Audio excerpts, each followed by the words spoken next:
They lied about the Ukraine impeachment trial. And there's so much more going on in Ukraine that nobody is talking about. You see such dishonesty when it comes to the history of Ukraine. You see dishonesty when it comes to the Azov battalion, which is funded by the US and NATO. I mean, you can find pictures of them online holding up the NATO flag and the swastika at the same time. Their own emblem contains the black sun of the occult, which was a Nazi SS emblem. And it also contains the sideways, lightning insignia of the SS. I mean, this is on throughout the Ukrainian military. You can see that black sun of the occult on their body armor, even on the female soldiers who are paraded in front of the world as being, such an example of Ukraine's independence and spirit and nobility. Even they are wearing the black sun of the occult. And, the White House wants you to believe, well, this doesn't matter. It's just a small number of troops. It's not true. The Azov battalion has been murdering its way through eastern Ukraine. Yeah. We don't want to admit this. This was why Crimea voted for independence. This is why Crimea wanted to be with Russia. Because we in the media, in the Western media and in the West, won't acknowledge the reality of what's gone on. Western Ukraine backed the Nazis. It was a headquarters for the Nazi SS. The CIA under Alan Dulles actually gave immunity from prosecution to the Nazis of Ukraine from the Nuremberg trials. So there's a long history of the United States and our intelligence agencies funding and arming Nazis in Ukraine. These are not like new neo-Nazi groups that sprung up. These are the actual Nazis from the Second World War, who, if you go back to the Nuremberg trials, said that they were planning for 1,000-year Reich. And so you have to really wonder as you look at this, when you know that the CIA sponsored the color revolution in Ukraine in 2013 and 14, that they selected Ukraine's leaders, go to Victoria Nuland's leaked phone conversation where she and the US ambassador are deciding who can lead Ukraine. I mean, there's as much interference here as you could possibly imagine before you even get to Hunter Biden, Nancy Pelosi, John Kerry.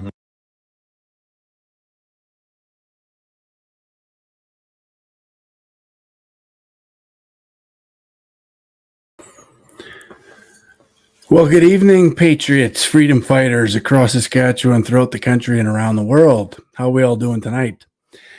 Lara Logan is one of my heroes. I love that woman. She's a person who actually wants to do her job as a journalist. And if you know her history, of course, she went through a very horrible experience reporting in the Middle East. And she's a truth teller, and she wants to get to the bottom of the stories. She wants to understand what's really happening and then report that to the people. Amazingly, doing the job of what we think journalists should be doing. She's definitely one of the lone voices in a forest of corrupt media around the world. So kudos to Lara Logan. I can't support her enough, and others like her that actually want to speak the truth, even though it's not popular. And this is what we're seeing with this whole Ukraine-Russia thing. The amount of vitriol and hate directed toward even people like myself who question the narrative, or even people that slightly go off the narrative track a little bit and want to question, are completely vilified. And that's all by design, right? It's like Lara Logan mentions, for 8 years now, this Nazi regiment, the Azov regiment battalion in eastern Ukraine, has been destroying Russian people's lives. And we're talking about people. Just think about this for 1 second. We're talking about a people that in 1992 woke up living in another country, okay? Woke up living in a country called Ukraine that used to be part of the Soviet Union, and now it was, declaring its independence. And all of a sudden, they are being pushed out. They're being vilified by their own government, which is a Ukrainian government, which, again, uses a Nazi regiment to do the dirty work for the government, completely supported by government. You know what drives me insane was while I raise these issues on Twitter and other platforms, I'm vilified, of course. But what drives me the most insane is we spent a month being called Nazis because we supported the truckers, because we supported people that want freedom, that want liberty, that want to be able to make their own choice when it comes to an experimental mRNA poison that Pfizer has now said 9 pages of side effects, that we should have a choice whether do we want to put that in our body or not. And because we stood our ground and because we did, we were referred to as Nazis. They planted people at our rally in Ottawa with a Nazi flag to demonize and vilify us. Meanwhile, our government is sending our tax dollars to the Ukraine, supporting a Nazi battalion. Imagine this. Just imagine this. The insanity of it all. But here's why it's insane. And me and Salim have been talking about this. And this is why we wanted to do Wednesday night show with some historical context and then move into what we're going to talk about today. Because the Ukraine is being used to achieve the goals of the World Economic Forum and the UN Sustainable Development Agenda. This is all about setting the table for the Great Reset. You know what I find interesting about the Ukraine is we see this in 2013 and 14, this uprising in the Ukraine that was supported, as Lara Logan mentioned, by the CIA. Here's a group of people that claim to be nationalist, Ukrainian nationalist. This is their claim. But at the same time, what they want is to join the EU. There's nothing nationalist about that movement.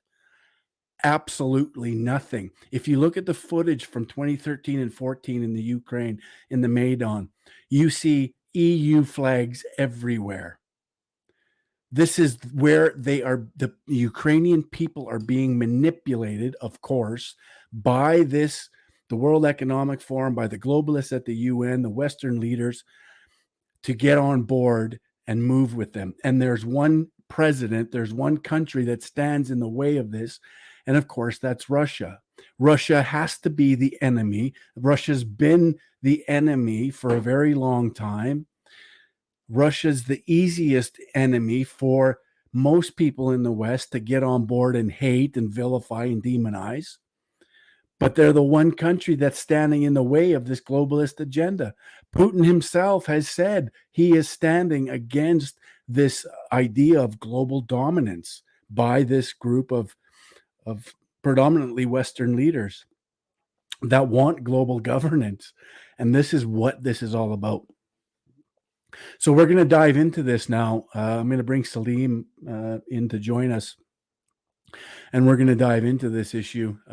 And, we're one of the only show online in Canada that's actually willing to have this discussion. So, the more you can show and share this, very much appreciated. But get it out there, because we have to have this voice, this critical thought, and be able to send some opposition into the masses. Hello, Salim. How are you, my friend? Good evening, Mark. I'm good. And good evening to all the people, your friends and my friends who are tuning in. Thank you for coming on board. Yeah, and thanks again for joining us. Salim, I got some interesting news as far as my platforms are concerned. For some reason, we're right now broadcasting over 2 Facebook platforms. So don't tell Facebook, but we're on there. So that's good news. And of course, we're on YouTube, we're on Twitch, we're on Twitter, and we're on DLive. So we should have a good response to tonight's show. Well, I can't help make the following observation, Mark. About 2 years from now, Facebook will come out and say Mark Friesen was right. Just as New York Times, 2 years after Hunter Biden. You're more confident than I am of that happening. But there is a lot. I tell you, even with COVID, Salim, there is a lot of vindication to be had, for sure. And there will be a day where hopefully me and you can sit back and relax and say, yeah, you know what, we were right, and thank goodness, we had the courage and temerity to stand up and actually say something. So again, thank you for being part of this voice, Salim. You're a huge part of this. Well, thank you so much. I think, at the heart of the matter is what Rudyard Kipling in his famous poem, If, said, if you can keep your head, my son, when all around is going mad, then you're doing okay. We have tried to keep our head together. That's about it, But you know what? And this is part of why I do what I do and why we do this, Salim, is my own therapy. Because if I didn't have this outlet, if we didn't do what we did and have these discussions, then I wouldn't feel as good. I need these things just as much as everybody else does. Oh, absolutely. We need to talk. And on that, I was hearing you from the backstage. There's a couple of minutes that I came on, and I was backstage, and you said something that we are alone, and this is what is happening in this case, Ukraine, and we're going to talk about that this evening, that we are alone. And this is what the World Economic Forum, the Davos crowd, the people in Ottawa, the people in Washington, and the globalist media have created this narrative that you talked about. Well, and that's true, Mark. We are alone. But I want to correct it in the following sense. We are alone because we are in a bubble. The moment you burst the bubble, you're not alone. You're connecting with the world. I mean, our friends in Canada, I mean, we are not in the mainstream. And so the mainstream people switching on to CBC, CTV, Global, they don't understand and they won't know that the world is rejecting the globalist agenda. The world is massively rejecting the globalist agenda. The two most populous country in the world, which makes up 1/3 of the population, their governments, whether we agree with them or not, their government is representing their people. I'm talking about India and China. They have said, go to hell. Right. Brazil has said, go to hell. South Africa and Africans are saying, I'm talking to people from Africa. It's the same thing, the message is coming back. No, we do not support this globalist agenda. And that was the vote in the United Nations. So I just want to say to you, and through you, not to you, through you, to our friends, that we're not alone. We in fact, the world is awakening because of the fight that is taking. Ukraine is the ground zero, and we have to now draw the picture. Absolutely. Definitely, we're not alone. Obviously, there are many others that are waking up to this. I think in Canada we may be alone. In Canada, there isn't too many people that are having this discussion in Canada. And you're absolutely right. You look at the media, exactly the same playbook as they used with COVID. One singular narrative, repeat, pound it home every day, all day long, is exactly the same thing they're doing with the Ukraine now. COVID is gone. COVID has been proven to be, not what it was advertised as. And so let's forget about that. Let's focus on the Ukraine until we come up with a new one that we can pound. So it's the same playbook. It's how they achieve their goals. It's propaganda, plain and simple. Exactly. That's where we are.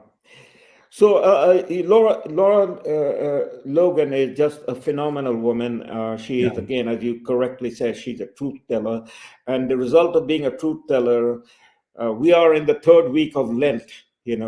So to my friends, my Christian friends, we're heading into the Easter weekend in April, first week of April, I believe. Good Friday, and then Easter Sunday, and the symbolism of the truth teller is ultimately Jesus standing alone, surrounded by the Roman soldiers and Pontius Pilate and everything else that happened. And what happens is the truth teller is crucified. In the case of Laura Logan, she was with the Fox News. Before that, she was with the CBS and so on. She was a star. And then when she reported from the Middle East about the color revolution, that's something we need to talk about at some time. Then she was attacked. She was attacked in Egypt, in Tahrir Square. And the question is, who attacked her? The people who attacked her, their supporters are sitting in our parliament, in Canadian Parliament. It is the Muslim Brotherhood people who attacked her, and she came back, and she was basically removed from the mainstream media. Fox gave her a chance, and then Fox took her out because she's a truth teller. Absolutely, 100%, 100%. And there's a certain number of people that, regardless of what their bosses think, they have integrity and they want to tell the truth. They want to get to the bottom of the story and be able to share that with the people. That's the job of a journalist. But everybody's sort of, missed the boat on that these days. They're all, falling in line with, because let's face it, you get fired if you step out of line. So kudos to people like Lara Logan and others. It's absolutely.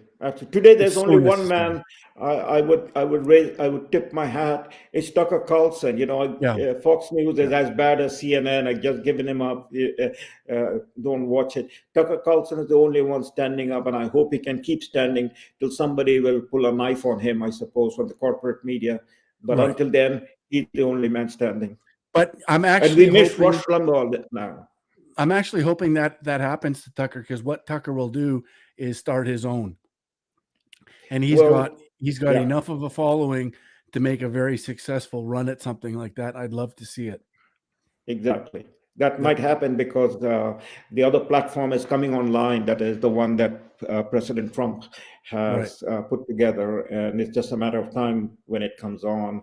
But there is a sense that things are falling apart faster than we thought it might fall apart. I mean, the story of Hunter Biden is huge, but we'll leave it for another time if you want to, and get into what you want to talk about tonight. That is the connection between World Economic Forum, the UN agenda, and because the people in Ottawa, it was such an amazing sight that for 2 years, the parliament was sitting in a virtual capacity. There was hardly anybody inside the parliament. They were using electronics to be engaged with, on the very big issue, which is the bread and butter issue for you and I and all the common Canadian. And they were blowing our budget to kingdom come, and they have blown it. And they were sitting at home and talking. And yet, on this occasion, with Zelensky talking to the parliament through virtual media, all 338 members were there wearing their blue ribbon and standing up and cheering that we are all Zelensky, we are all Ukrainian. And as you point out, the complete upside down world that if the ghost of Prime Minister Mackenzie King would surface and walk in Ottawa near the Parliament building, he would be scratching his head thinking, what did he do? He sent 500,000 Canadians to fight in Europe against the Nazis. And now what is the Prime Minister of Canada doing? Sending, the amount of money and resources to the neo-Nazis. And not just our Prime Minister. I had a look at our parliament yesterday after Zelensky made his speech, and it was a parliament chock full of clapping show seals, is how I like to refer to them as. All of them in unison, regardless of party, were standing in ovation for Zelensky's speech, right? So nobody takes that minute to think, yeah, you know what? I don't think I'm going to stand for this because of all that we know. It doesn't matter what they know. It just doesn't matter because they'll go with whatever the narrative is set by the media, whatever the prevailing wind is, whatever their focus groups tell them, that's what they do, regardless of the reality of things. And it's disgusting to watch. There's zero opposition in our parliament, Salim. Zero. Well, every time I think about the parliament, about our politician, even though some of us did put our hat in and ran, and we ran because we wanted to serve the people. But every time I think about this, I'm reminded of President Reagan's famous speech. The politicians are no more honest or less honest than the oldest profession in the world. The oldest profession at least gives you what you pay them for, but the politician never give you anything that you're paying them for. Right. 100%. Yeah. Yep. So yes, my friend, go ahead. Go ahead. I was just going to say, let's move into making that connection. And I think it's important. It's extremely important that people understand what that connection is. I run into a lot of people, even good people that I know personally, even that struggle to understand this connection between the World Economic Forum, the Great Reset, the UN, Sustainable Development Agenda, Agenda 2030, and how that all relates to what's happening in the Ukraine. So let's see if we can sort of help that process for some people. Right. So let me begin with the following, but I want to ask you also as we get into it. Nothing I think have established that there is nothing in this world that happens which is coincidental. Right. There is no coincidence, right? There is behind an event, there's a lot of backstory. There's a lot of connections and dots to be 100%. Drawn. And that is not narrative, it is connecting the dots because there's no coincidence, A twig doesn't take fire by itself. There has to be a lightning somewhere before it takes on the fire and rises up. So getting into this, what broke out on February 24th, the shooting in Ukraine, and now we are in the third week of the war, the shooting aspect of it, and that itself needs to be discussed. But what broke out didn't break out just on the February 24th. It had a background to it, a backstory to it that stretches over a decade. It goes back into early 2000, right? So you saw, I believe, Oliver Stone's 2 documentaries, Ukraine on Fire and Revealing Ukraine. What did you think of it? Absolutely. You know what? Fantastic. And I went into it a little skeptical because, Oliver Stone has sort of been known as a bit of a lefty. I mean, probably maybe unfairly tagged or labeled because, Oliver Stone is anti-war and nothing wrong with that position these days because most of the wars we've been brought into since 9/11 have been based on erroneous information or misinformation. So, I went into it a little skeptical, but of course, when I watched, it made sense. What he showed and documented through this film made sense to me. It was easy to understand and make sense of. And I thought actually the second part, Revealing Ukraine, was better than the first. I thought it was far more engaging. I thought it was really informative, and very happy that he made the film. And somebody of his stature, it's going to attract eyeballs and ears and hopefully thinking minds, and can help influence and be that opposition to the prevailing narrative. So yeah, fantastic. Um, you are right that about Oliver Stone background himself, that he's a man of the left, and the world that we are living in, especially after the end of the Cold War, now 30 years after the Cold War, the world we are living in, it is less and less and less, in my view, significant of who is on the left and who is on the right, insofar as they stand for the 100%. national independence of the country, for the sovereignty of the 100%. country, and freedom of the issue of freedom. I couldn't agree more, Salim. In fact, we've said this, I think, on my show here numerous times over the years that we've been doing this, where I have said, I don't know how many hundreds of times, that it's no longer about left and right. It's about right and wrong. It's about globalism versus nationalism. Exactly. And so this idea that they love us divided by this left-right dichotomy, but it's by design, of course.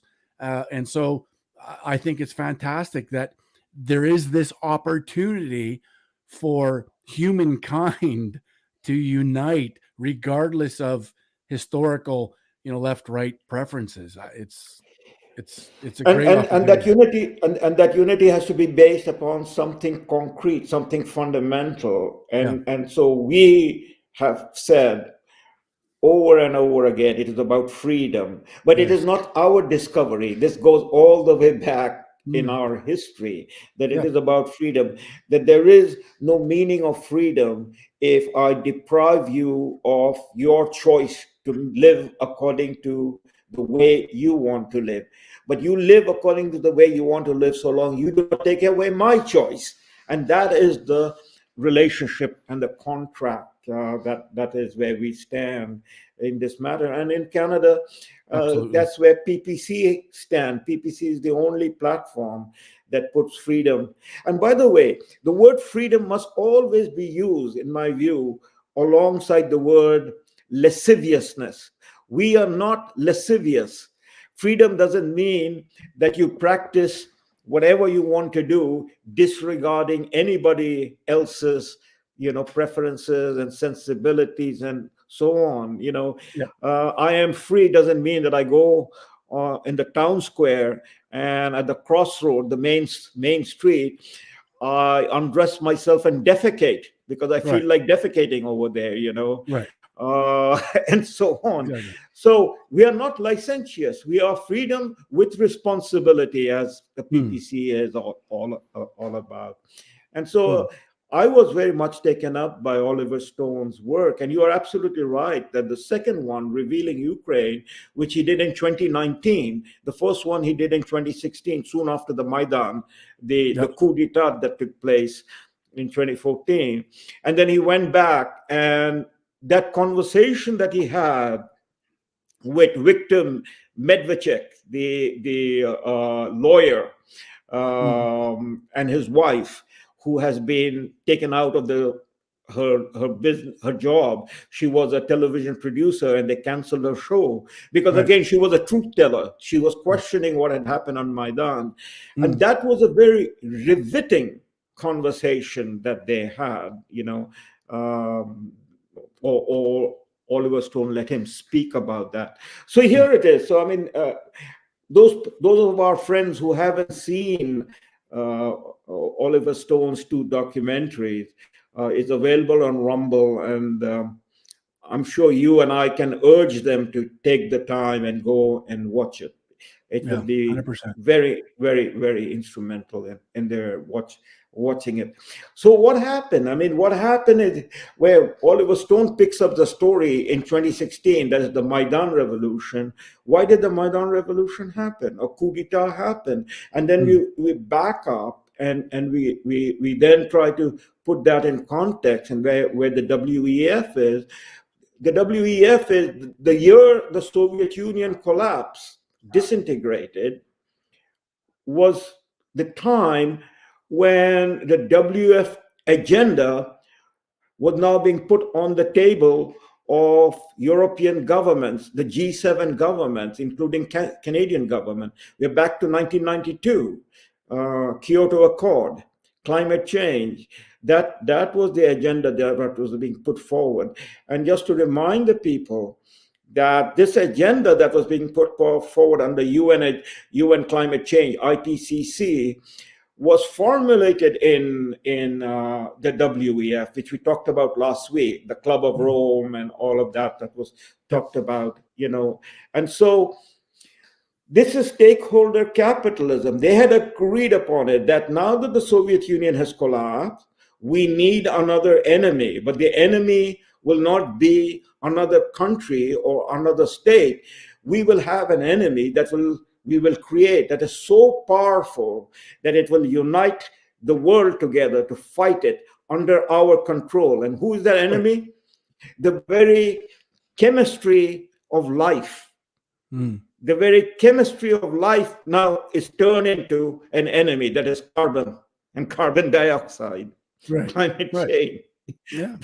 That it is we human beings, by burning carbon fuel, are creating the destruction of our planet, and it's going to happen within 10 years. That was 1992. We are in 2022, 30 years later, and it is still going to happen. And in the meantime, they have basically destroyed our economy. But whose economy? Again, the question has to be asked. Whose economy have they destroyed? They have destroyed the economy of G7 countries because they took and offshored the manufacturing and fabrication of goods and services. They offshored it to China because that was the year 1992 that the G7 countries, the UN under the United States, Bill Clinton opened the doors to WTO, the World Trade Organization, to bring China in.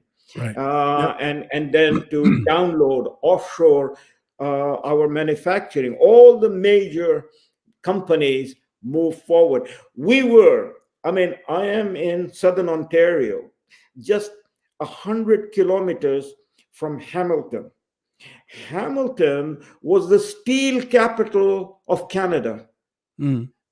Hamilton was where all our heavy manufacturing was taking place. Why Hamilton? That's on the lake. So the production, Hamilton, on the Lake Ontario, steel production going back to the early 20th century, mid 20th century, went from Hamilton on the lake to Detroit, and through Detroit, it went into the production centers in America. This was the booming economy. Hamilton steel production is gone. Hamilton doesn't have any more steel production going on, If you drive through that area, it is dead. It's shuttered.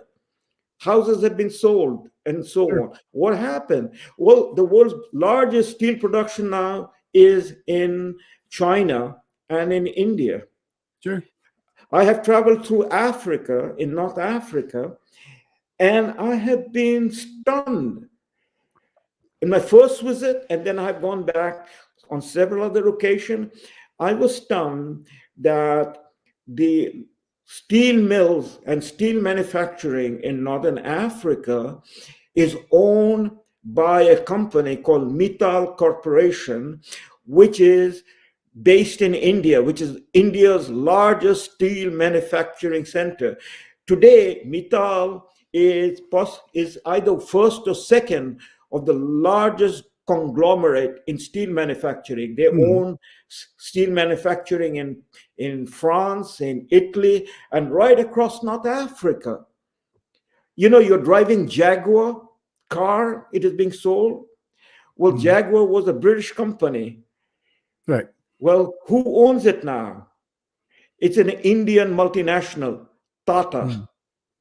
So we are driving one of the prized British production in terms of its historical brand name, and the brand name is still there, but I don't think too many people know who owns it. It is not owned by British company anymore. So this offshore production took place. We drove it off. And the question now, 30 years later, that is the most germane question, because we're coming out of this fabricated COVID-19, is what happened to us Canadians? Well, what happened to us Canadians, if it divided Canada into three parts, for just the argument's sake, the top third, and within the top third is the top 1%, the Laurentian elite, they basically own the wealth in Canada.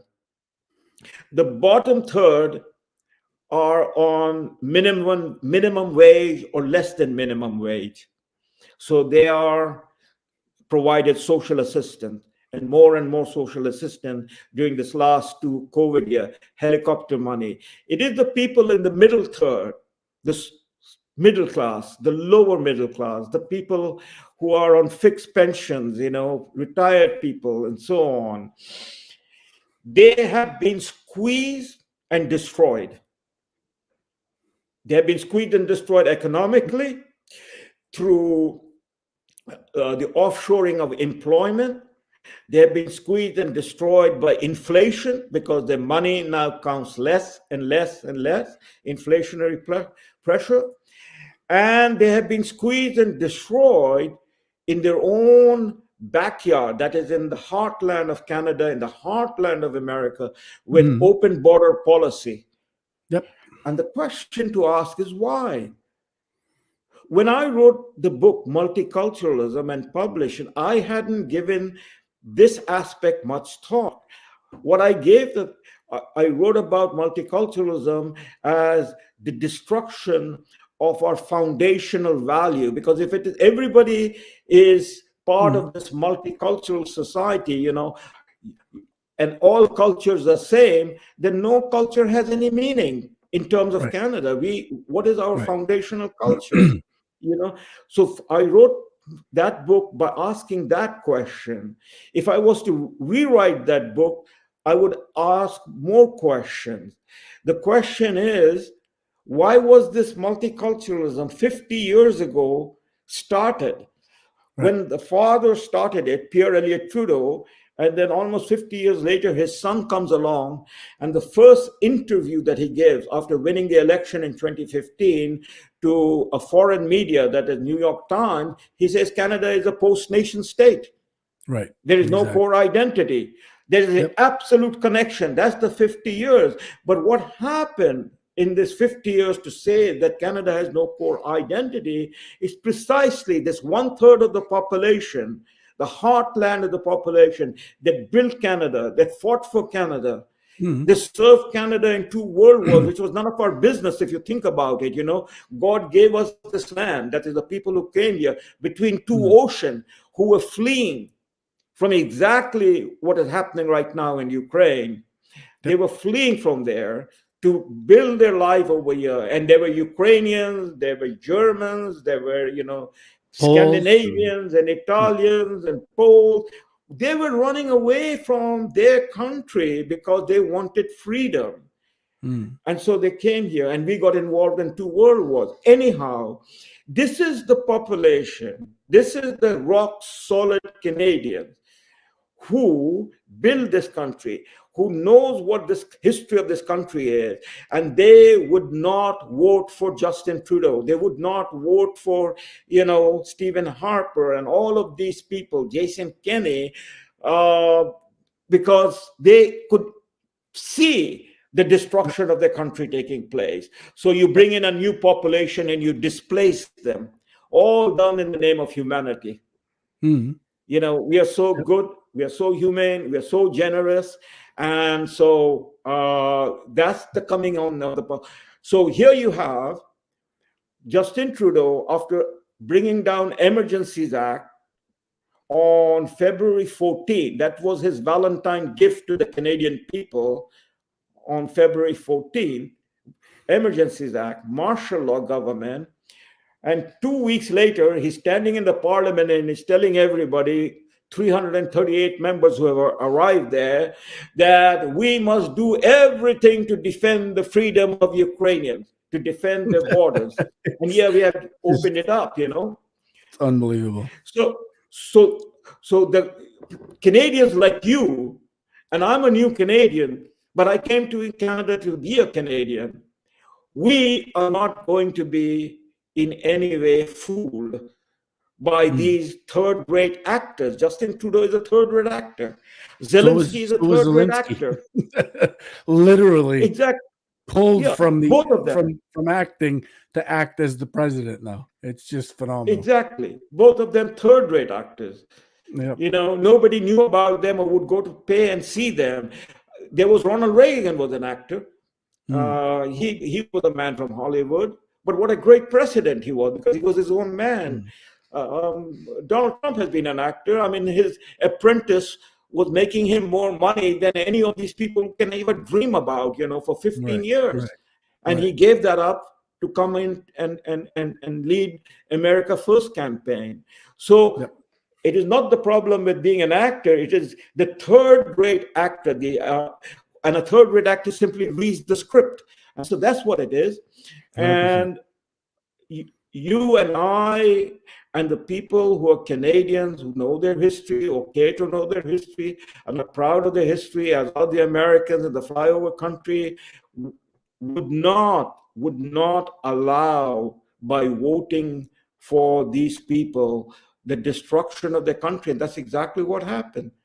From 1992 election, every single government and every single prime minister, liberals and conservative, they talked one thing about Canada during the campaign, that once they were in Parliament, they brought in the UN Agenda 2030.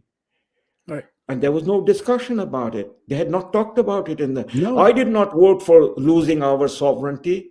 I did not vote for Paris Accord. I voted for, which was the Reform Party agenda, which is where I joined when I came into politics because of Preston Manning. I voted for defunding CBC. Right. And Stephen Harper was the guy who became the prime minister on those basic policy. Defund the CBC, have a triple E Senate, you know, an equal Senate, you know, balance the budget, build up the Canadian armed forces, build up the Canadian industry. What did Stephen Harper do? He basically offshored everything. Well, and he did tell Canadians in a press conference that we have to accept less sovereignty, and he actually framed or coined the phrase in enhanced or enlightened sovereignty. It's just right. So this was the agenda, and the thing is that the WEF agenda was an agenda prepared by the oligarchs, that is the big corporation and the owners of the big corporation. As we talked last week, you know, Klaus Schwab created the World Economic Forum on instruction by his mentors, who gave him the money. And those mentors were very, very 100%. Influential people. Henry Kissinger, John Kenneth Galbraith. It's interesting. I'm just going to stop you there, Salim, because a lot of people have a hard time wrapping their head around this attack on capitalism, yet it's being done by super capitalists, quote unquote. And it's important for these people to understand. I mean, COVID's a really good example of that. They destroyed small business through these lockdowns, through the mandates and restrictions created by this virus. And so they destroyed small business. They destroyed mom and pop shops. But guess who had record profits? Were these oligarchs, were these monopolies, were these, you know, Amazons and delivery service companies and all these other, they all benefited from these decisions, from these mandates. And this is exactly precisely what the World Economic Forum, what the UN has in mind, is that these global entities will have control over the markets through monopolies, where no small mom and pop store, which is the epitome of freedom it can survive in this environment. Absolutely cannot survive. And so this is what it's all about. And again, it's this convergence again of communism and fascism, and this partnership between global governance and corporations, coming together. I mean, this is it. This is what we've been screaming about for years, and we're watching it happen in real time. Correct. So if you then step back and analyze what you are very rightly pointing out, the mom and stop owners, in quotation mark, is the middle class. That means they are investing their savings. Where does capital come from? It comes from personal saving.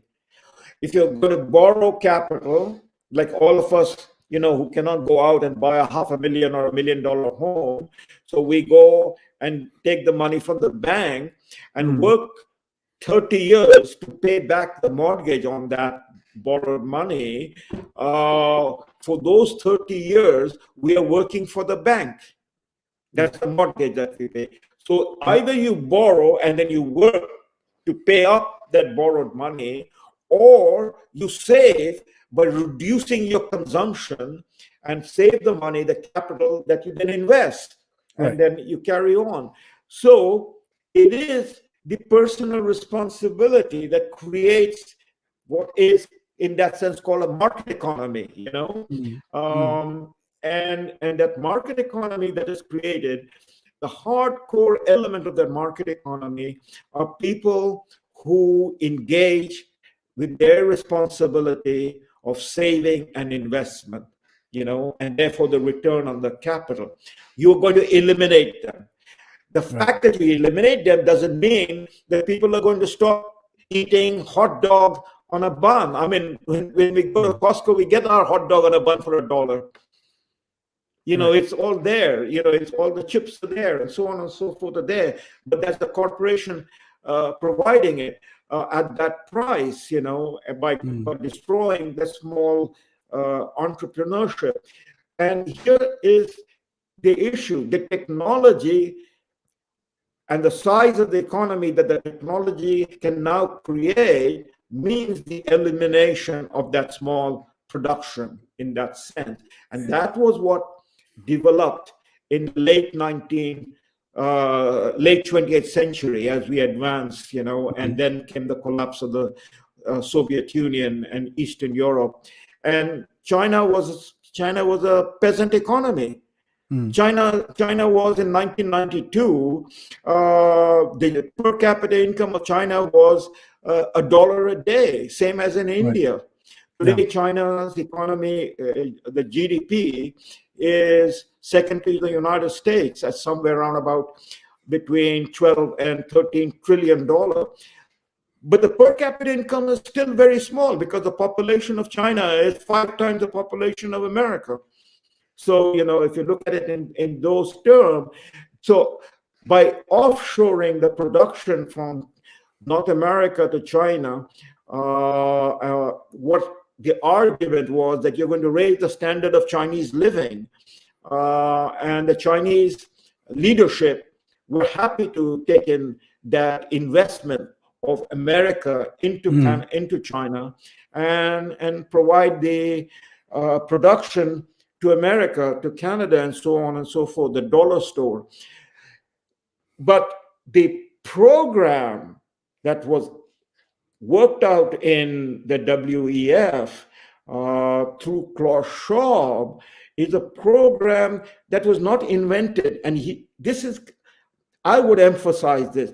This was not invented by the Chinese or the Indians. It was invented by the Europeans, by the Americans at Harvard, at the Club of Rome, with prime ministers like Pierre Elliott Trudeau and Brian Mulroney, and presidents like George Herbert Walker Bush and others. So it was done in the West, but they could not sell that idea to their own people, so long the people was, based upon their own national sovereignty, and they were electing members to the Congress and to the Parliament who would be accountable to them. Right. So how do you maneuver out of that? And that's clearly where we are coming to. And then the move to Ukraine. How you maneuver out of that was precisely that you create what was called stakeholder capitalist organization, or voice for the stakeholder capitalism. That's the word Klaus Schwab uses. And as I pointed out last week, or whenever it was, Wednesday, 2 days ago, 2 nights ago, that the man who is most responsible in developing this idea after Second World War in terms of stakeholder capitalism was John Kenneth Galbraith, the economist, who also advised here Elliott Trudeau. And the book that is most important in understanding this is Kenneth Galbraith's book called New Industrial State. So what is the new industrial state? Well, again, as we were pointing out in our last discussion, Hitler's economy outperformed the economy of the victors of World War I. That is Britain, France, and also America. Even though America's economy is huge, but America went into the Great Depression, and took down others with it. But ironically, Hitler came to power the same year. In fact, only 2 months ahead of Franklin Roosevelt. Hitler became the Chancellor of Germany in 1933, and Roosevelt was inaugurated in March of 1933. So the same time, 2 months apart. But within 5 years, Hitler and his party was able to outperform Roosevelt, his economy. How did that happen? What was the secret behind it? Well, the secret was that in a capsule version, Hitler said to the German industrialists and financiers, I want you all to do this, and I don't care what it takes, you do it, and we are going to support you. In other words, the government dictated the policy to the big corporation. That is, in our term now, in Klaus Schwab's term, the stakeholder. You build up the warships, you build up the guns, you build up the chemical things that we are needed. You go and build up the road, the Autobahn. Remember, the Volkswagen Beetle, that famous Beetle, that was, the German car that was built during the time of Hitler, and that became the fashion globally, So he directed, that is his economist, the man who was responsible for this was a man by the name of Franz von Schacht. And it is the proof of the pudding is in the eating, what you get out of it. And there it is. The German economy just rode and moved forward, Well, after the Second World War, John Kenneth Galbraith basically argued the same. He said there is no left or right. It is about the government taking the leadership. We talk about crony capitalism today, but it was all there. It's the government taking the leadership. That's Keynesian economics. We invest with the corporation. We help the corporation to take off. And that idea was then needed to be sold on to the international arena. But if that selling of that idea takes place under the flag of America, or by political leaders in America or in Canada or in Britain, then it becomes politicized. So it has to be done independently. And that's where World Economic Forum was created, so that they would then bring together the people. That would be the clearinghouse. Bring together the people, write the reports, fund the reports. Money is coming from the governments, that is from the CIA, from the MI6, from the back door. But it is being presented as if they are donors, not as if they are the ones who are going to dictate the policy.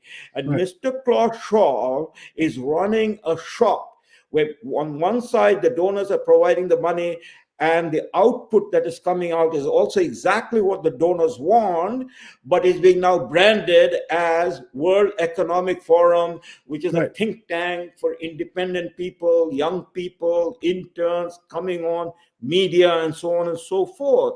And it all sounds lovely, because what it is saying, the neutral, free individual, free thinkers, we have come up with these policies, and now we are going to present it to the government.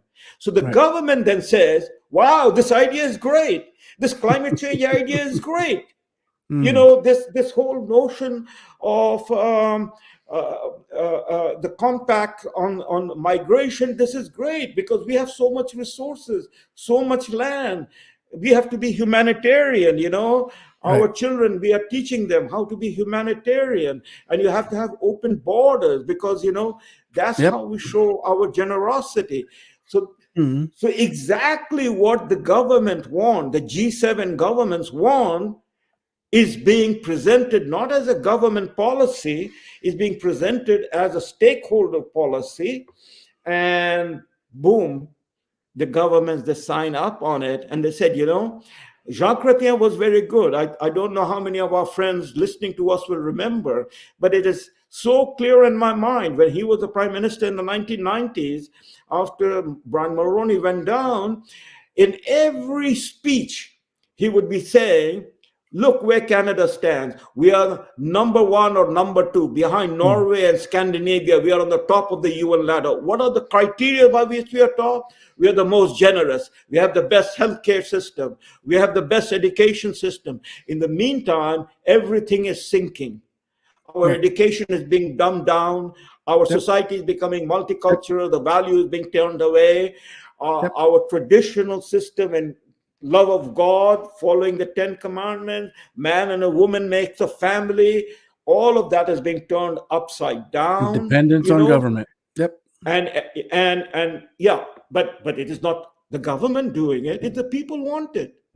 Because this is the idea that is being sold by the World Economic Forum, by the UN, and we are good people. We follow the world, we accept the world. So how do you take all of that and then specifically look at Ukraine and what have they done with Ukraine? How have they been able to manipulate the situation to work in their benefit using Ukraine? So what happened is that by the time this issue, the 1990s, has gone through, the target of the WEF is basically the European Union has come about. Remember, European Union came about after the collapse of the Soviet Union. The Maastricht Treaty was signed, I think, in 1993, which becomes the foundation of the Union.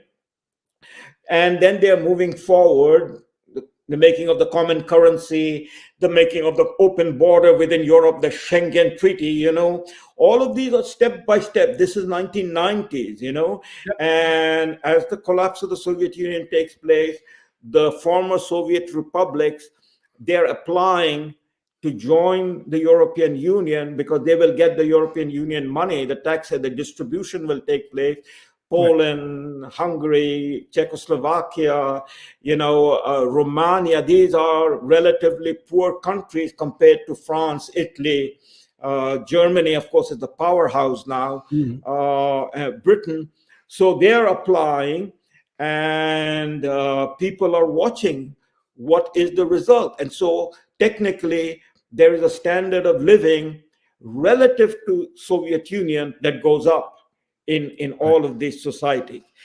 Everything is relative and comparative, Even as our deindustrialization in North America has taken place, our per capita income, our GDP has been huge compared to India, compared to China, compared to Vietnam, compared to, countries, Sri Lanka and so on, huge. So even as we are coming down, we are still miles and miles ahead in terms of our per capita income, which gives us the capacity in terms of our living standards to be that much higher. So for a person coming from Sri Lanka, Vietnam, Bangladesh, India to Canada, on arrival, his or her income immediately jumps up, even if it is at minimum wage. That minimum wage is 10 times more than what he's earning in Sri Lanka or in Bangladesh or in Vietnam or in China. You see, it is a relative thing that is happening. The point that I'm driving at is the World Economic Forum agenda is being experimented in Europe. That's where it is the experiment taking place. And where else is it being experimented? Canada. Canada becomes the laboratory of the World Economic Forum. We are the ones who have jumped the highest. When Davos says jump, we jump the highest. You know, when Davos says march, we march the longest, because we want to be the example to the rest of the world. Well, and so when we talk about Canada, like the amount of money that we're like, okay, and just as a side note, when it came to funding this agenda, the UN in 2012 estimated themselves, and it's their estimate, it's probably much higher, at that time was $5 trillion annually to fund this agenda. It turns out other people like Forbes have done their own estimates, and it's more about 8 trillion annually to fund this agenda. With that amount of money at stake and in play, there also comes corruption. And the corruption we've seen in Canada is obvious. We have the WE scandal, we have SNC, which are all globalist, which are all global conglomerates. We can see that corruption even in our own country, but times 100 in a country like the Ukraine. And this is where, you know, the Bidens and Biden's son and Burisma and all of these things at play is just more of this moving money corruptly. And I mean, Ukraine is the child of globalism that I can see. It's the perfect storm. Yes, absolutely. But when you mention Burisma, what is Burisma's business? It is energy. Yeah. Fossil fuel. So let's step back then. You talked about $5 trillion was the estimated transition cost in terms of World Economic Forum calculated in the 1990s for green energy. That is the environmental change that will take place and so on and so forth. So where is this $5 trillion going to come from? And how is it going to, be distributed? Well, here is the answer. In part, the money that we are not talking about is in dollars, $5 trillion. The dollar is the international currency. Yep. Okay. The dollar became the international currency that is the reserve currency of the world. If I am living in Vietnam and I want to buy and import Ford Motor manufactured cars, then I have to have the dollar to purchase those cars. How do I get the dollar?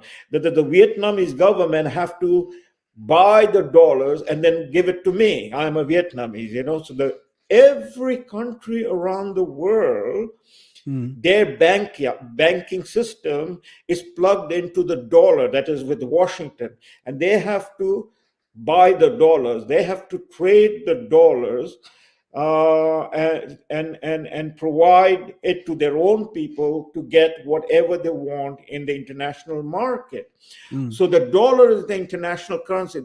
Question, how did it come about? It is the dollar. When did it happen? Well, it happened at the end of World War II. Right. What was the currency, international currency before the dollar?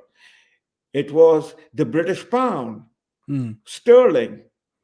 So the country whose money is the international currency in which the trading is taking place, that money has to be backed up by something. Right. It is not simply paper, right? It has to be backed up by some solid gold value. Or silver or something. Yep. Yep. So gold becomes the standard. So that sterling was backed up by gold. I don't remember now exactly what was an ounce of gold in terms of sterling during the period before World War II. But what happened was the British economy collapsed as a result of the war. The empire ended, and somebody else had to step in. And that somebody else was America. That was the Bretton Woods. That was the IMF. That was the World Bank that was created in the period immediately after World War II. And the dollar became the international currency, the reserve currency of the world. Europe was flat. Germany was flat, and so on and so forth. So everybody needed the dollar. The dollar was backed by gold. So before 1970, the value of a dollar was measured in gold. It was a standard measure, $30 for an ounce of gold. An ounce of gold was $30. You could go to a bank and you could put $30 on the table and say, I want gold, or I want a gold dollar, and you could get it. What happened in 1970? President Nixon fell into the trap because of the Vietnam War, and they needed money. So they started printing money. The inflation, war is an inflationary pressure. As the war proceeded, they needed more and more of it. President Nixon in 1970 declared America is going to step out of the gold standard. There will be no more gold standard. So what happened was dollar was no longer connected to gold. It would be a basket of commodities by which dollar would be traded, would be measured. And in technical terms, dollar became a fiat money. A fiat money means it will be a money that will be simply printed by, in this case, America, because America is the biggest power. All right. So the currency that we're now talking about in the 1990s is dollar, but it is not backed by any other thing except the American bank, that is the Reserve Bank of America. Who owns it? That's another question. But there is a very important second element there. The Middle Eastern oil producing countries have become the biggest supplier of oil in this period between 1970 and 1992, the production of oil. By the way, that was the year in which the first Gulf War was fought. It's almost the same situation of what we are faced with Ukraine. Saddam Hussein, Gulf War, Kuwait, it was oil. Oil was the principal energy source upon which the economy was working and will continue to work, because without energy there is no economy. Okay, so that's it comes about. But the World Economic Forum comes out and says through the UN that the world is facing the greatest disaster. Why? Because of carbon emission. We have to cut back on carbon emission. Okay, so simple economics is economics 101. If you cut back on supply, what happens?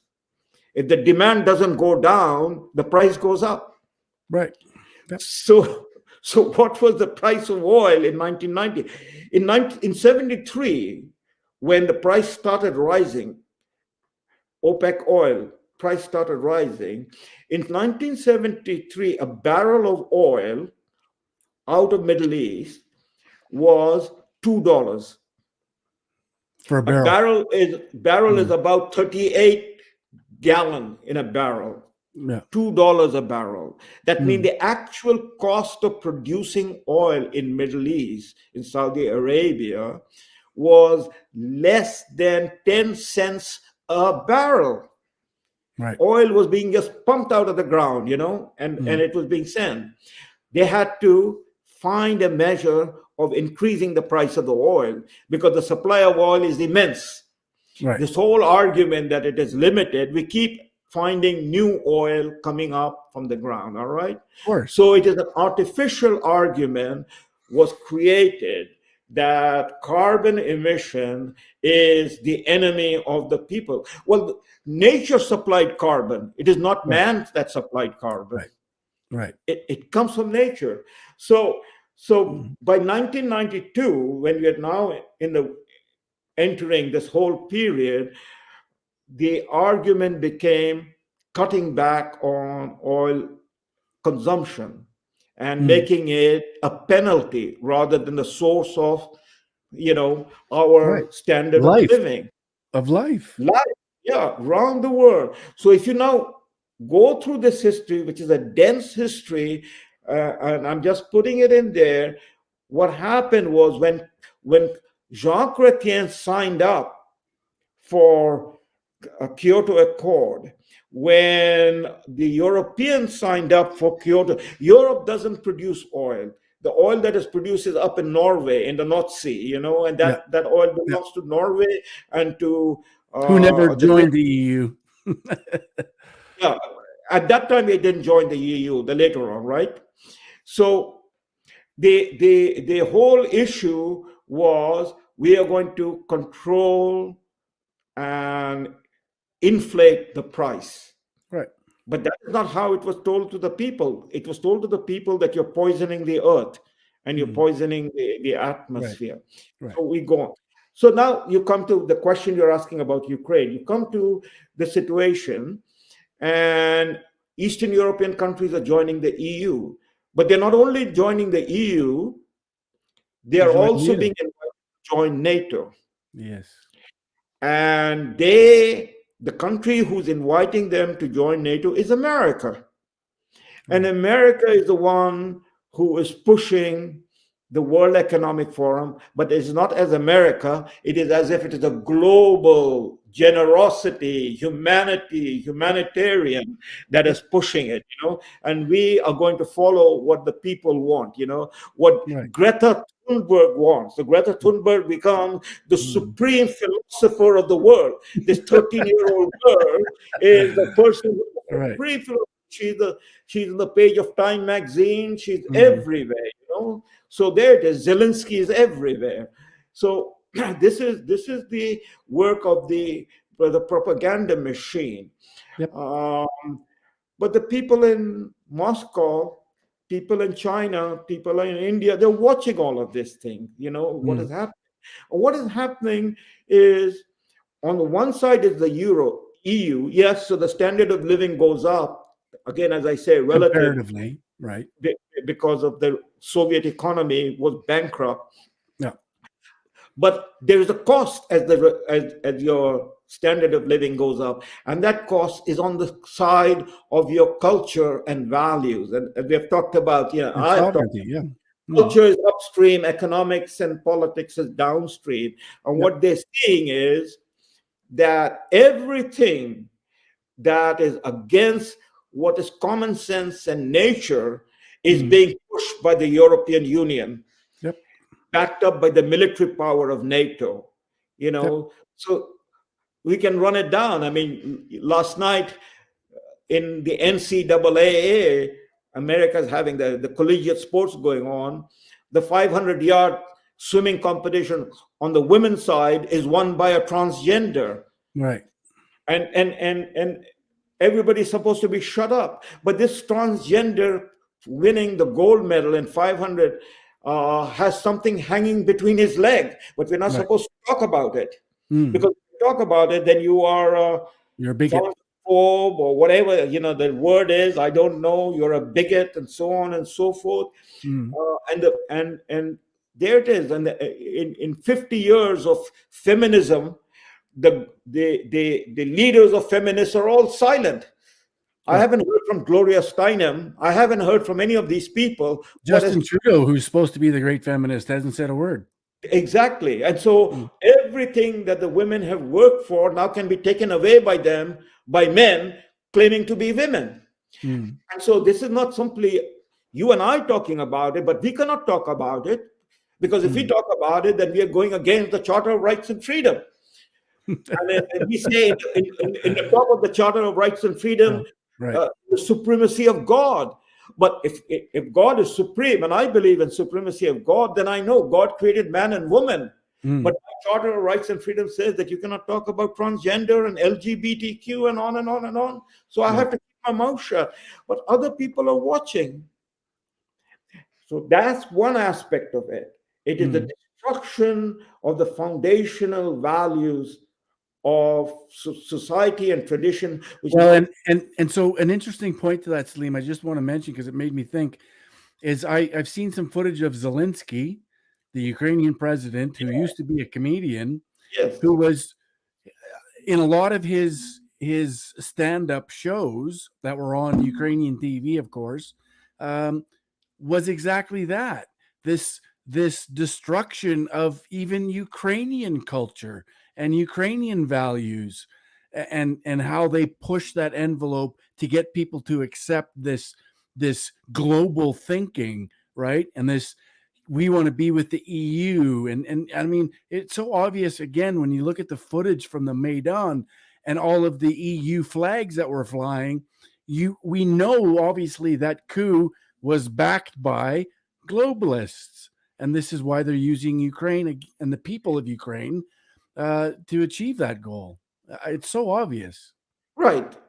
So there is a lot of moving parts. It's not one, right? I mean, there is EU. There is the question of economics. There's the question of the standard of living going up because some members of Poland is joining, and on and on, Hungary and others are joining. But at the heart of it is the question of NATO. Yes, 14 states since the agreement to not move 1 inch closer to Russia. 14 states have done, in fact, that exactly. So today, at the time that we are in the midst of this conflict, today in North American media, just all of it, Fox, CNN, NBC, ABC, the whole American side, plus the whole Canadian side, plus the print media, there is no discussion of what happened in 1990, 1991, 1989, when the discussions were taking place, as George Kennan, who in a sense was the father of containment strategy that was put together by President Truman in 1948, 49, when the Iron Curtain came down, that metaphor, and NATO was constructed. George Kennan said, he was alive at that time, he said, why are we making an enemy of Russia when Russia and the Russian people went through a revolution to overthrow communism? Our enemy was the communists, the Soviet Union. Right. And the Soviet Union has dissolved. And Putin even asked to be part of NATO. That he asked in the 2000, Yes. But in 1991, Gorbachev was the president. He's alive. And in the discussions that took place, all of the principals are now dead and gone except Gorbachev, and he is in his late 90s. And nobody has gone to talk to him. Maybe Oliver Stone should go and talk to Gorbachev. Yeah, right. President Reagan, and then President George Herbert Walker Bush, and then the European leaders, President Francois Mitterrand of France, Chancellor Helmut Kohl of Germany, Prime Minister John Majors of Britain, they all solemnly said that NATO will not go 1 centimeter east of Germany. Okay, right. And that assurance was given, and on the basis of that assurance, there were agreements signed. The most important agreement is the 1994 Budapest Agreement that was signed. In which Britain as a nuclear power, America, of course, as a nuclear power, and the Russian Federation as a successor state of the Soviet Union as a nuclear power signed the agreement to guarantee the security and the boundaries of the three states that were on the table for discussion: Belarus, Kazakhstan, and Ukraine. And they all signed the agreement. Right. And the understanding was that none of these countries would be invited to join the NATO, but because of the line that they all agree that this is the security line for Russia. Right. Right. So when, as you just now pointed out, Mr. Putin asked, why can't Russia join? Because if this is an alliance of European state, Russia is now a European state. It is not a communist country. It is trying to build its own democracy. Can we join? That happened in around 2004, 2005, after Poland and Hungary and Romania and the Baltic states, Estonia, Lithuania, and Latvia had become the members of the UN. And then Mr. Putin asked, well, can we join the NATO? And then, we'll be all together in one. And the answer was never given to him. The answer came with the invitation to Georgia in 2005 with George Bush around to join they had the Rose Revolution, and it was about joining NATO, the Rose Revolution. And then you had the Orange Revolution in Ukraine, the first one, the Color Revolution, to join NATO. And the governments over there were given the sort of signal that, you would be the next, provided you meet the requirements. And the requirements were some in terms of democratic values, elections, free elections, and of course, the development of the economy. What is not again discussed is by this time, Ukraine had become the most corrupt, as you just pointed out, the most corrupt European state in the continent. Ukraine is at the bottom of the barrel when it comes to corruption. Not that Russia is less corrupt, but Ukraine is far more corrupt. Ukraine is around about 130th or something like that in the scale of corruption among the states in the world, right at the bottom. And its economy is, again, right at the bottom. It's about somewhere around about $170 billion. Countries like Vietnam, which is interesting though, because before of the fall of the Soviet Union, Ukraine was economically doing very well, manufacturing, this export, this type of thing within the Soviet Union. And then after the fall is when we saw the Ukrainian economy go into the toilet, and corruption, of course, was rampant. Yes, so Ukraine was doing well under the Soviet Union, but again, it is relative, in terms of course, the whole Soviet Union was collapsing. But what is important to note here is technologically, Ukraine, and therefore Soviet Union, as part of Soviet Union, technologically have the capacity. I mean, they're scientists, they're engineers, they're chemists, they're Europeans, and they have. I mean, Soviet Union, with a crash program, caught up with America in building nuclear bombs, and then caught up with America again in building hydrogen bombs and missiles and so on and so forth. So technologically, they are capable, but it's not a market economy. And the Soviet Union, by the way, during the period of the Soviet Union, they kept themselves apart from the market economy by determination, because that was their policy. It was a policy that Gorbachev started changing with his glasnost and perestroika that led to the collapse of the Soviet Union in 1990. But coming now to the issue of Ukraine and Putin, Putin had warned that Ukrainian membership would be the red line. The red line. Moscow would not accept it. And that was told to the Americans way back when George Bush was the president. George Bush met with Vladimir Putin, and there's a famous statement by Bush: "I saw his eyes, and I looked into his soul, and he's a good man." Right. Etc., etc. All of that was the argument that that somehow, through the pressures from Ukraine or through the pressures from Georgia, that Moscow will relent. And if it doesn't relent, then it will be escalated. Once Ukraine is brought into the NATO, the conflict will escalate through color revolutions and bring down the collapse of the Putin and the Russian Federation, and Russia will then be brought into the World Economic Forum. So here comes, without going into any more depth on this issue, here comes the issue.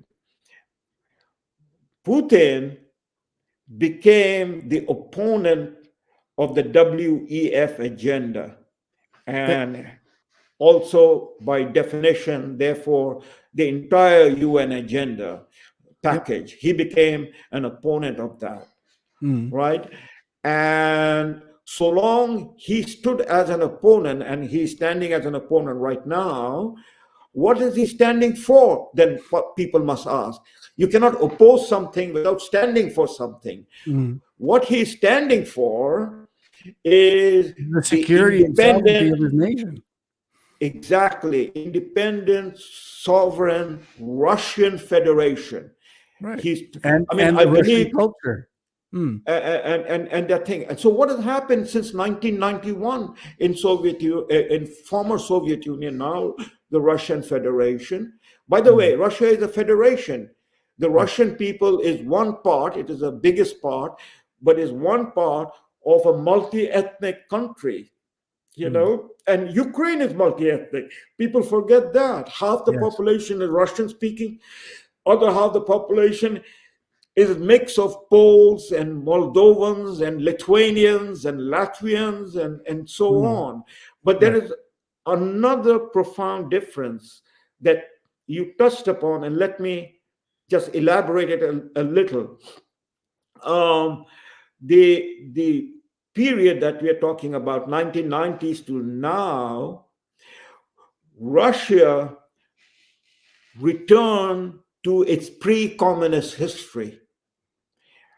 And Putin is ironically the man most devoted as a leader, who was selected by Boris Yeltsin, and Boris Yeltsin died after selecting Putin to be his successor. Boris Yeltsin died in 1999. He had picked up Putin and made him the prime minister. And so when Yeltsin died in 1999, late 1999, Putin then was voted to become the president, and he became the president in 2000. Putin has openly, without hiding the fact, have become the man, the instrument of reestablishing Russian Orthodox Church. People in the West have forgotten, or they don't remember, or they don't want to remember, that Moscow is known as, and was known as, the Third Rome. So what is the Third Rome? The Third Rome is the Patriarchate of Moscow, representing Eastern Christianity. Here in a capsule version, let me give a little history. Christianity is a religion that emerged from the Holy Land that subsequently was formalized in terms of doctrine in the 4th century. Until then, it was a mix of many different sectarian groups, at the heart of which was what is basically Jewish Christians, those who followed Jesus or accepted Jesus, but they were Jews. And the issue was not about Jesus is the Son of God and so on and so forth. Jesus is a holy man. He's a prophet of the Old Testament. But then the missionaries, I'm talking about the first 3 centuries, the missionaries who went out, they conflated Hellenistic culture and Jewish religion, that is monotheism, and presented Jesus as a divine personality, the Son of God. Now, there was a lot of conflict about this among the various churches. But when the Roman Emperor Constantine had his conversion in the year 317, he then built Constantinople, which is in the east, on the Caspian Sea. Today it is called Istanbul. Right. He built Constantinople as a new capital, and he transferred the old capital of the Roman Empire to Constantinople. Rome was overrun by the Visigoths and the Vandals and what is called the Huns and the barbarians. Rome was destroyed. And the capital of the Roman Empire was what came to be known as Byzantium, or Eastern Roman Empire, was Constantinople. It is at Constantinople, in the suburb of Constantinople, in 325, that the emperor called the Council of Nicaea. And it is there at that Council of Nicaea that he called all the various bishops nearby and told them to come up with a common doctrine. And that was the doctrine, what is called the Nicene Creed. And the Nicene Creed was established and signed by the Emperor Constantine. It became the official doctrine of the Christian church, and there it was. Constantinople was the first capital. Later on, there is a split. Within this Christianity, with the capital of Constantinople, and a split takes place, and Rome becomes the Roman Catholic center, the seat of Peter, and it claims to be the main center of Christianity, Rome.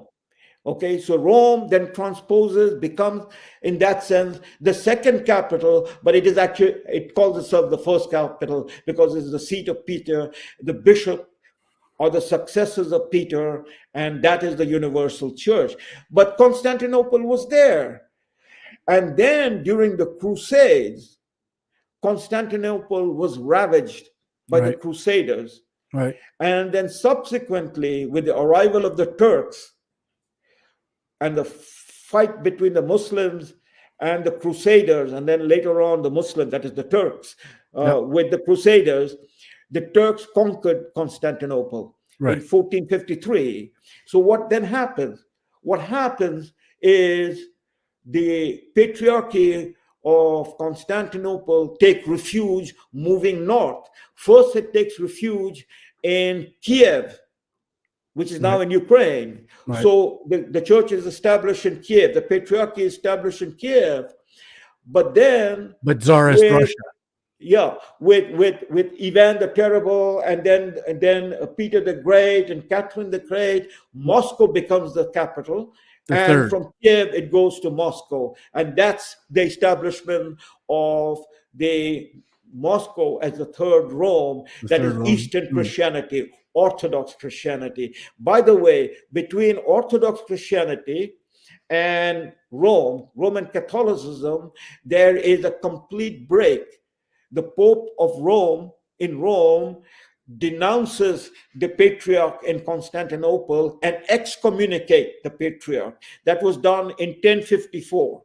So there is a complete break between Eastern Christianity and Roman Catholicism. So now you go through this 1,000 years of history and you come to our modern time, 20th century. The fight that takes place between Germany and Soviet Union the most difficult fight takes place, which is now in Ukraine. As the German army moves through Poland into Soviet Union, and the Soviet Union pushes back, the fight takes place. The Germans establish their headquarters in Kiev, and from Kiev they're supposed to advance to Moscow and Leningrad. But then instead of, they have their fight over there. Leningrad is surrounded, Moscow is surrounded, but they cannot break through. They go south because they are desperately in need of energy, petroleum. So the greatest battle takes place in the south, Stalingrad, and so on, in the Crimea. So here we need to pause and ask what is happening in terms of culture and civilization, because in the Second World War, Stalin raises the flag of patriotism, Mother Russia, people who go and fight and die. 20 million Russian died. That is the 20 million Russian of all different ethnicity. Russians were the number one ethnicity, but Ukrainians, Lithuanians, Estonians, and by the way, Muslims. In Crimea, I don't know how many people know that in Crimea, the 10% of the population are Muslim. They are Cossacks and Tatars. And they were loyal to Moscow. They were loyal to Moscow at the time of Peter the Great. They were loyal to Moscow at the time of Catherine the Great. All of these things are in the literature, the great literature of Russia, whether you're reading Tolstoy, whether you're reading Dostoevsky, whether you're reading, Pushkin, all of the names and characters are there. So the Great Patriotic War, it was not a war that Stalin could have organized by calling, let's go and fight for Marx and Lenin. They fought for the Russian motherland. Fight for Stalin. Their religion, that's right. I mean, that was the fight. On the West, that is on the German side, those who allied themselves, who were they? They belong to what is called the Latin tradition. That means they were Roman Catholics. So you see that boundaries where you were talking about Galicia, the Azov Brigade, that is the heartland of the Galician. They're Poles. They became Catholics. They follow Rome. Those who fought them and defended motherland, they were following Eastern Orthodoxy. They were the Greek Orthodox, which becomes, in a sense, the Russian Church, the Patriarchy in Moscow. And that is, in Poland, the great divide. What Putin in the last 25 years has done, he has reestablished the patriarchy, the patriarchate in Moscow. People have returned to the religion. According to the recent Pew survey, Pew survey, 70% of Russian people identify themselves as Orthodox Christian. But which is, of course, to globalists, the enemy to their agenda. Exactly. That's the connection. Putin is standing for the national sovereignty, the independence, and their traditional values and culture. And the EU and the NATO wants to obliterate. That is the culture that a man can call himself a woman. It's multiculturalism. There is no value. There's nothing. Climate change, whatever they want to do, and so on. No core identity. The prime minister can have a black face today. Tomorrow he can have a yellow face or whatever he desires. And that is the global fight that has now erupted at the ground zero, which is Ukraine. If that is not understood, then nothing of this can be explained. And so the media in the West have basically erased. It is only talking one side. It has erased the story on the other side, as if that story doesn't exist. It's all happening in a vacuum. It's not happening in a vacuum. Which is why it's so incredibly important that we add historical context to the discussion so people can wrap their head around what it is we're actually talking about and why we've taken the position that we've taken. Not because we're short-sighted or we're bigoted or we're ignorant. It's actually the complete opposite. So just to have this discussion is so incredibly important. Hopefully everybody here that's been here to watch and listen will share this, share it with your family, whoever, because it's important. This is, if you don't understand, then you fall prey to the mainstream disinformation, one narrative, and you're wrong. You're just simply wrong. So just to add a couple of wrinkles to flesh this out, 2014, the Maidan revolution, a coup d'etat takes place, an elected president is hounded and ousted. Yanukovych flees to eventually to Russia. Right. Then Putin responds to the coup d'etat. And just before you go any further, I just want to add in that the claim is that Yanukovych is forced out because he refused to allow Ukraine to join the EU. That was essentially the crux of that. And I mean, from what I can tell, he was, and this is why it's so ironic and so contradictory is all of these nationalists that claim to be, super nationalists for Ukraine are trying to sell the Ukrainians to the globalist agenda and the EU. It just makes no sense. It neither makes any sense, and also Ukraine has been the ground zero of false flag operation. We don't know who is responsible for what, because the story is being only conveyed through the globalist media. I mean, whether it was the 2014 coup d'etat, whether it was the color revolution in 2005 that brought Yushchenko to the presidency, who attacked him with anthrax, was it the Prime Minister Lilith Timoshenko's people, or was it the Azov people that created that situation? Nobody knows, because it's only one side of the story that has been told. Similarly, the shoot down of the Malaysian airline sometime in that period, 2013, 2014, the exact year that escapes me right now, was shot down. We don't know the investigation that took place. There is a completely, divided opinion about it. Who shot the missile, from which angle it was shot, and so on and so forth. But the plane came down in eastern part of Ukraine, and so the finger is pointed at Russia. The same thing with the biolabs. Now that the biolabs were the ones that the Russian army was targeting, and they were carefully moving as they surrounded the cities where the biolabs were, and they took out the biolabs. The story has now erupted. Well, these were Russian biolabs. Well, Russian biolabs, perhaps Russia in the Soviet Union created, but it was functioning over the last 30 years. Exactly. Who was funding it for the last 30 years? It was not Moscow that was funding it. And then they say, oh, it is a research lab. Research lab. What is the difference between a research lab and a lab that weaponizes the various, viruses, which is what happened in Wuhan?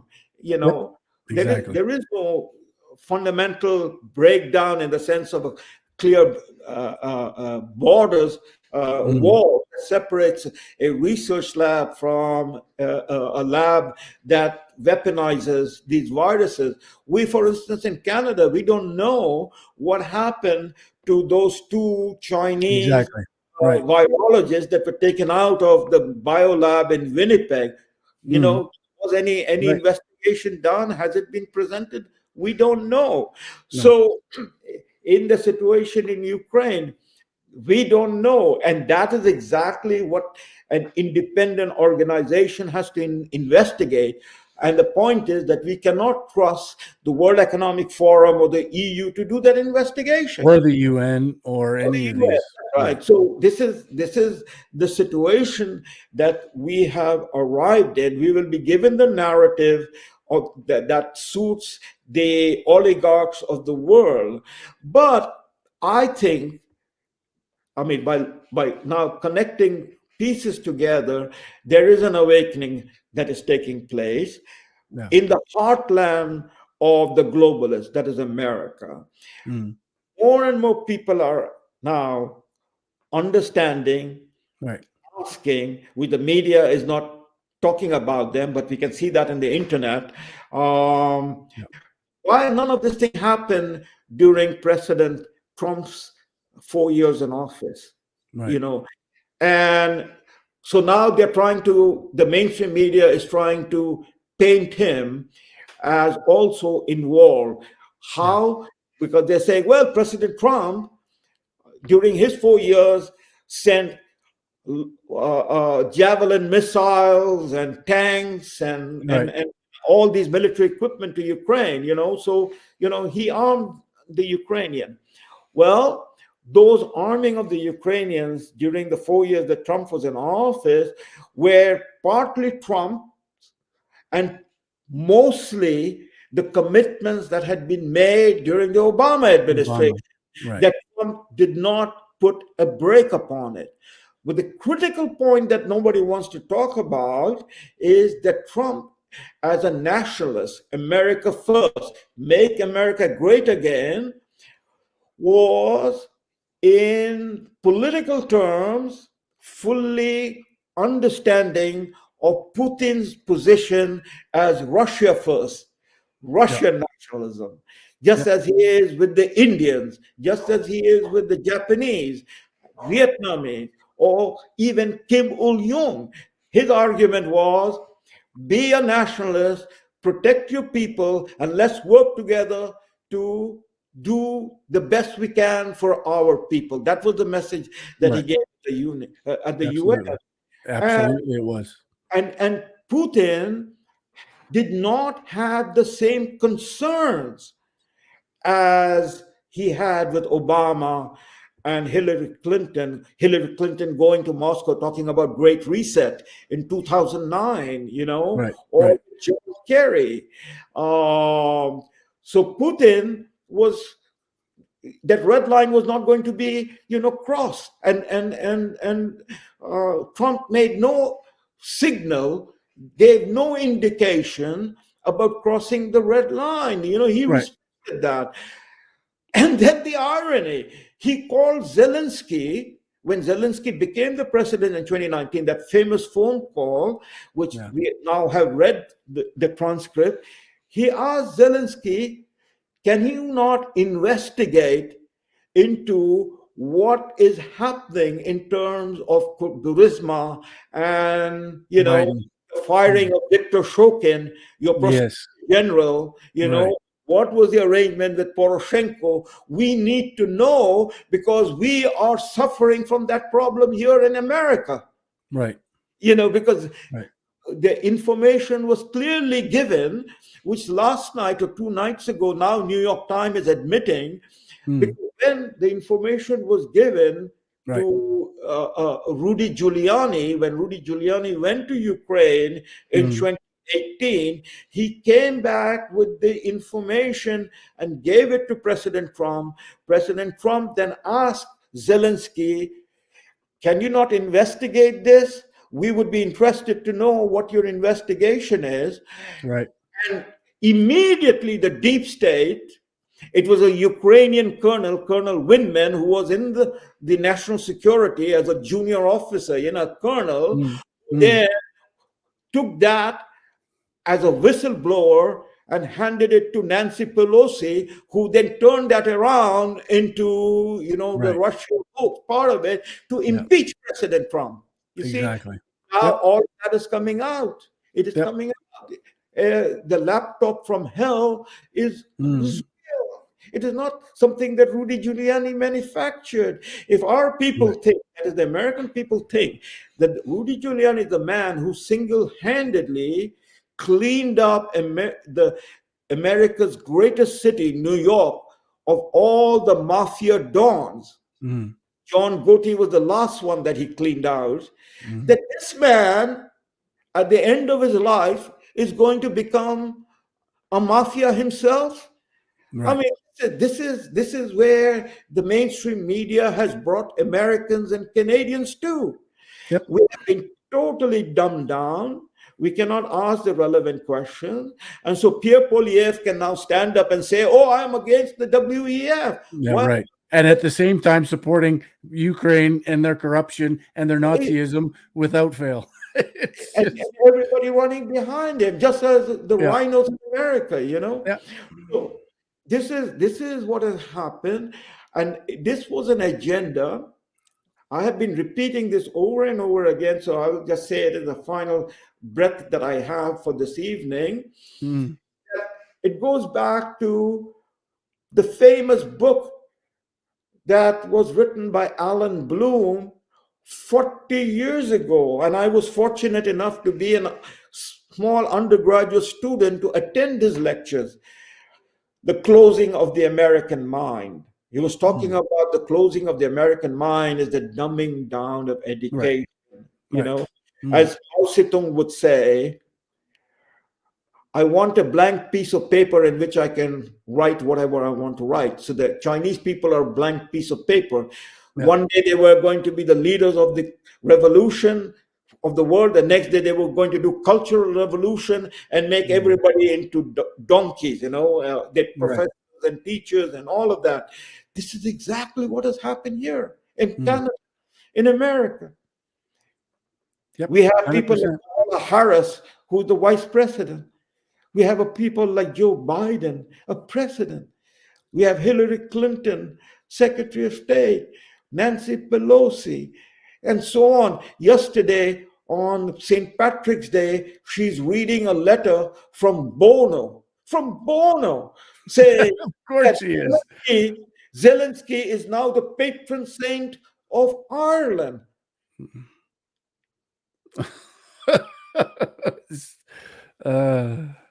So, I mean, we will get what we are getting.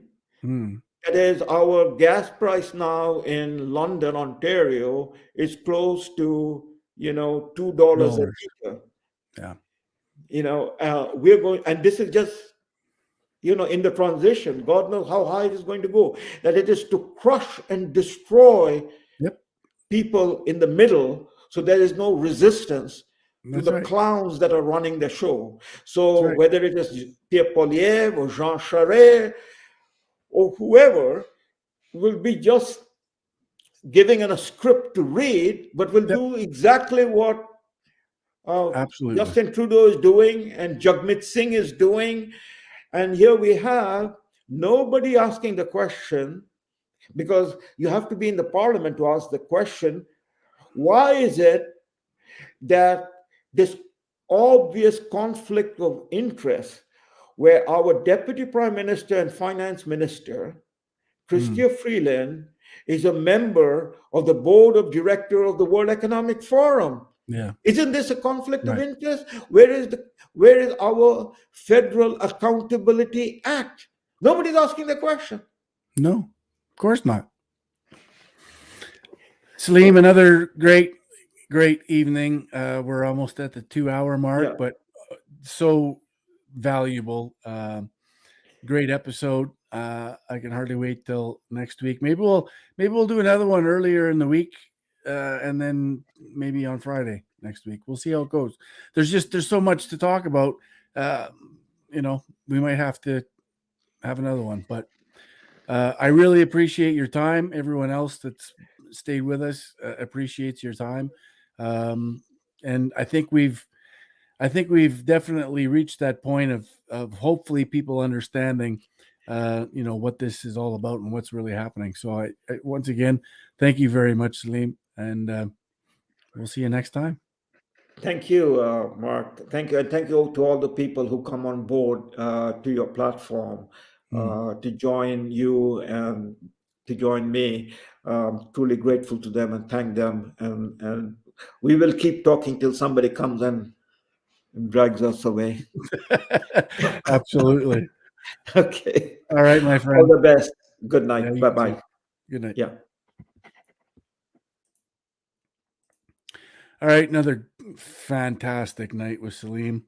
Do me a favor, if you're watching this on YouTube, even if you're not, head over to my YouTube and like and subscribe. I'm in the process of rebuilding my YouTube. I last had an 11,000 subscribers in my YouTube, and so I'd like to build that back. Hang on as long as I can while still telling the truth.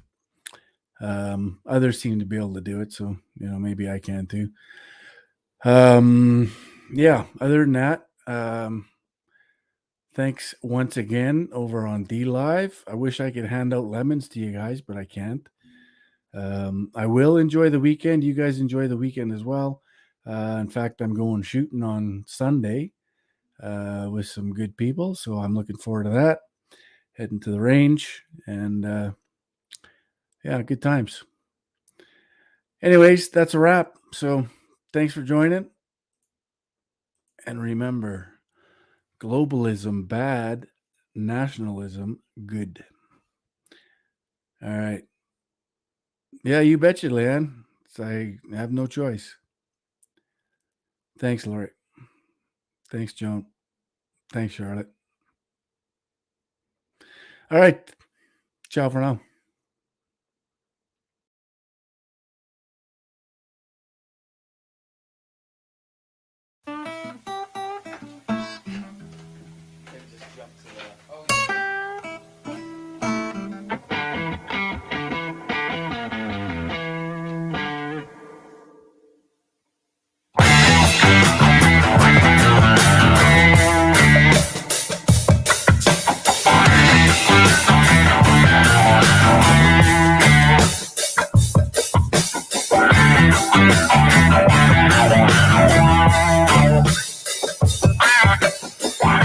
Wow.